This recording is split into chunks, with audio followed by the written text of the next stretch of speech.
वादी कश्मीर सयाहती एतबार से पूरी दुनिया में मशहूर है।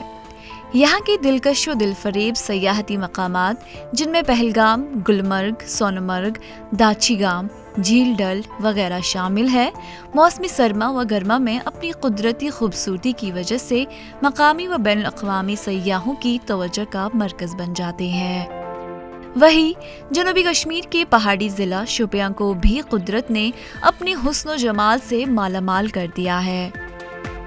सतह समंदर से 3484 मीटर की बुलंदी पर वाक़ जनूबी कश्मीर के जिला हेडक्वार्टर शोपियां से तकरीबन 40 किलोमीटर दूर पीर की गली वाक़ है, जो सयाहों की तवज्जो का मरकज है। पीर की गली वादी कश्मीर को सोबा जम्मू से जोड़ने वाली तारीखी सड़क मुगल रोड पर वाक़ है। पीर की गली से गुजरने वाले लोग कुदरत के इस शाहकार को देखकर दंग रह जाते हैं। ऊंचे ऊंचे पहाड़, खूबसूरत घने जंगल, बर्फपोश पहाड़ियाँ, साफ व शफाफ चश्मे, खूबसूरत झरने, दरिया और अनगिनत दूसरी खूबसूरत मनाजिर सयाहों का इस्तकबाल करते हैं। पीर की गली की नस्बत एक मकामी सूफी बुजुर्ग के साथ है। ये मुक़द्दस मुकाम सोबा जम्मू के पोशाना और कश्मीर के हीरपुरा गांव के दरमियान वाक़ है। पीर की गली में एक ज़ियारत वाक़ है जहां शेख अहमद करीम रहमतुल्लाह अलैह ने क़याम किया है। बताया जाता है कि इस जगह की तारीख अलमदार कश्मीर शेख नूरुद्दीन नूरानी रहमतुल्लाह अलैह के ज़माने से मिलती है, जो कश्मीर के अजीम ऋषि सिलसिले के नक़ीब थे। पीर की गली मुगल रोड का सबसे ऊंचा मुकाम है। इसको पीर पंजाल पास भी कहा जाता है। ये जगह इतनी पुरकशिश है कि आने जाने वाले मुसाफिर यहाँ जरूर रुकते हैं।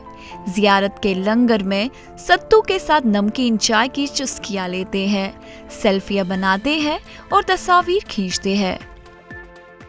पंजाब से आई हूँ और मेरा ये पहला विज़िट है इस इलाके के अंदर, और इससे खूबसूरत इलाका और यहाँ से खूबसूरत लोग मैंने आज तक नहीं देखे।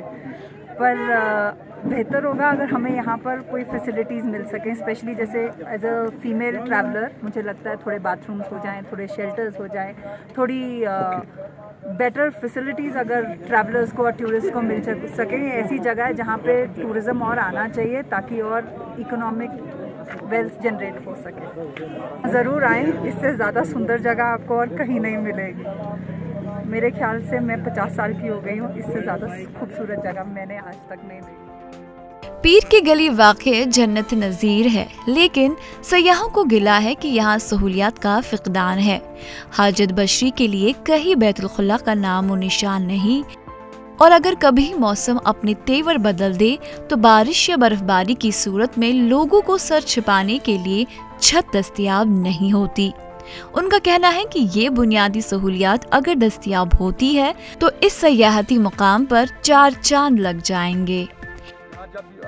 जिस तरह के कल परसों से यहाँ मौसम जो है वो करवट खा चुका है, वो बदल चुका है, सर्दी की लपेट में है। दुनिया जो है वो इस वक्त भाग रही है इधर उधर। यहाँ रुकने की बारिश में या जब ओले पड़ रहे हैं उस समय किसी गाड़ी या मोटरसाइकिल, ये मोटरसाइकिल वाले जो हैं टूरिस्ट, ये सभी हमारी और स्टेट के हैं, ये खड़े हैं। लेकिन अगर यहाँ बादल या बारिश शुरू हो जाए फिर इनके लिए यहाँ टिकना बहुत ज़्यादा मुश्किल हो जाता है, क्योंकि यहाँ रुक नहीं पाते हैं। ये दिलचस्प जगह है। यहाँ एक यादगार जो ज़ियारत शरीफ है पीर शेख अहमद करीम के नाम से मशहूर है। यहाँ एक जो कहीं अगर हादसा हो जाए 84 किलोमीटर जो बफलियाज मुगल रोड शोपियां के दरमियान है, इसमें यहाँ कोई हेल्प का कोई इंतज़ाम नहीं है।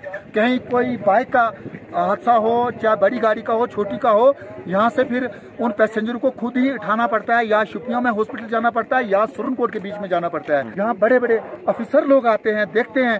यहाँ डिस्ट्रिक्ट एडमिशन के लोग भी आते हैं, स्टेट लेवल पे भी आते हैं, यहाँ इंडिया लेवल पे भी आते हैं, सेंटर के मिनिस्टर आते हैं। लेकिन हमें इसके सामने आर पार में कहीं नेटवर्क की बहुत बड़ी प्रॉब्लम है। यहाँ एक टावर की हमें बहुत ज़्यादा जरूरत है यहाँ, क्योंकि लोग जो है वो राब्ता से डुगरा से ऊपर और हीरपुरा तक जो है राब्ता यहाँ से नेटवर्क का कट जाता है। मैं इसी पे खत्म करना चाहता हूँ। ATV भारत के लिए शोपियां से शाहिद ताक़ की ख़ुसूसी रिपोर्ट।